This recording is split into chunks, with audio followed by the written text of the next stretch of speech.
Maybe break down for us what's the difference between private and personal property, and, maybe debunking this myth that communists want to take our toothbrushes. Yeah, that's so funny. I love that. So breaking it down, private property are it's items that are intended for like social use.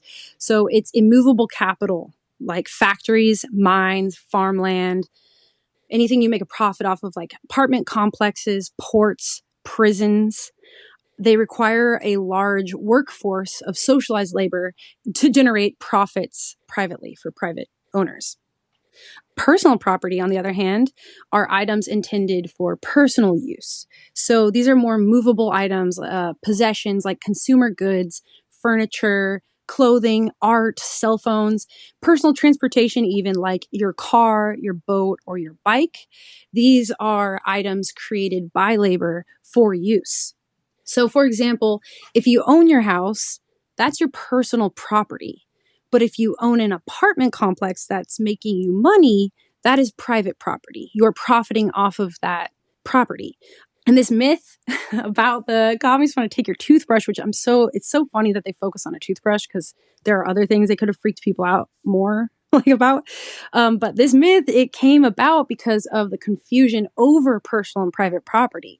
I didn't even learn the difference until I was reading Marx. It's just, they just don't talk about it. I saw something on Facebook the other day that was like, socialists they're evil because they want to take all of your private property. And this, it is funny because in the Communist Manifesto, Marx and the communists do clearly call for the abolition of private property. But people don't understand it's not asking for the abolition of any personal property. And there's a difference between the two.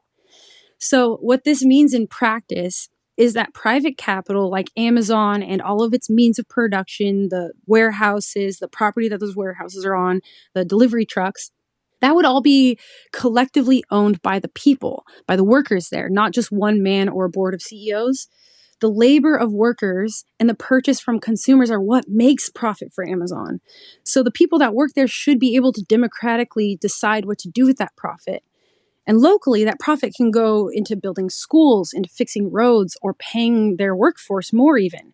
So this would give the workers who do the labor, that would give them the ownership of the means of production, which is what getting rid of private property is.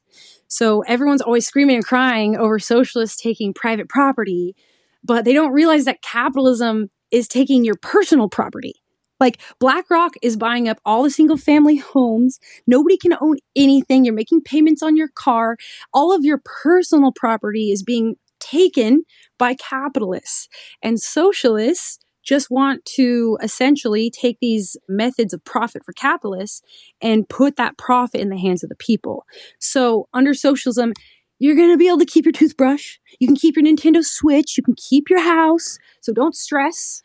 That's just the difference is so like vital. You got to understand personal and private property.